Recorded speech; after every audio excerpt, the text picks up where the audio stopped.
बिहार की राजधानी पटना आज एक ऐतिहासिक आध्यात्मिक आयोजन का गवाह बनने जा रही है। गांधी मैदान में आध्यात्मिक गुरु और आर्ट ऑफ लिविंग के संस्थापक श्री श्री रविशंकर का भव्य सत्संग शुरू हो चुका है। हजारों श्रद्धालु इस दिव्य आयोजन का हिस्सा बनने के लिए यहाँ जुट चुके हैं और जैसे जैसे समय बीत रहा है, भीड़ और बढ़ती जा रही है।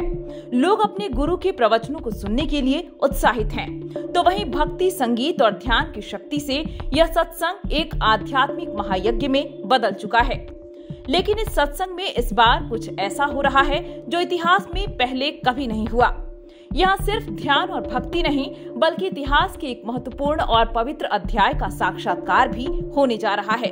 बिहार की धरती पर पहली बार प्रदर्शित किया जाएगा 1000 साल पुराना वह पवित्र शिवलिंग जिसे महमूद गजनवी ने 1026 ईस्वी में खंडित किया था। आपने सही सुना, 1000 साल पुराना शिवलिंग अब श्रद्धालुओं के दर्शन के लिए उपलब्ध होगा।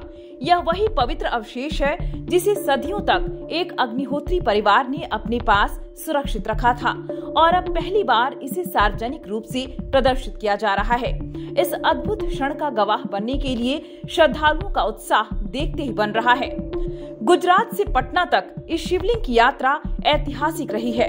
यह सिर्फ एक धार्मिक धरोहर नहीं, बल्कि हमारी सांस्कृतिक विरासत का एक महत्वपूर्ण हिस्सा है जो हमें हमारे गौरवशाली अतीत की याद दिलाता है।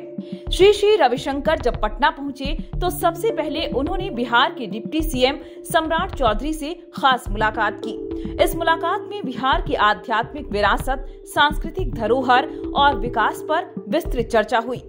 इस मुलाकात में सबसे महत्वपूर्ण विषय रहा सोमनाथ मंदिर के खंडित शिवलिंग के अवशेष, जिन्हें अब बिहार में लाया गया है। इस पर चर्चा करते हुए श्री श्री रविशंकर ने कहा कि बिहार अब पिछड़ा राज्य नहीं रहा, बल्कि यह तेजी से आगे बढ़ रहा है। यहाँ ऐसे ऊर्जावान नेता हैं जो प्रदेश के विकास में अहम भूमिका निभा सकते हैं। तो पता है, यहाँ पर हम युवा कौशल विकास का बड़ा सा एक मुद्दा उठाना चाह रहे हैं, जगह जगह करना चाहते हैं, युवाओं को उसमें प्रशिक्षण देना चाहते हैं जिसमें हमारे युवा कुशल हो जाए। अब फिर तो बिहार के युवा तो बड़े दमदार है, तो युवा में बहुत जोश है और अडेप्टेबल, एडजस्ट करते हैं कहीं भी जाके। तो युवा फोर्स को तैयार, मुझे बहुत अच्छा लग रहा है, जैसे वापस घर लौट के आया ऐसा लगता है। बहुत खुशी की बात है। अभी आप जैसे युवा यहाँ पर डिप्टी सीएम है, अपने लोगों की बात समझते हैं, युवाओं को जोड़ रहे हैं। देश बहुत आगे, बिहार बहुत आगे चले। अभी कोई नहीं ये बोल सकता बिहार पिछड़ा हुआ है, बिहार आगे चल रहा है। यह बात न केवल आध्यात्मिक दृष्टिकोण से, बल्कि सामाजिक और राजनीतिक दृष्टि से भी बहुत महत्वपूर्ण है।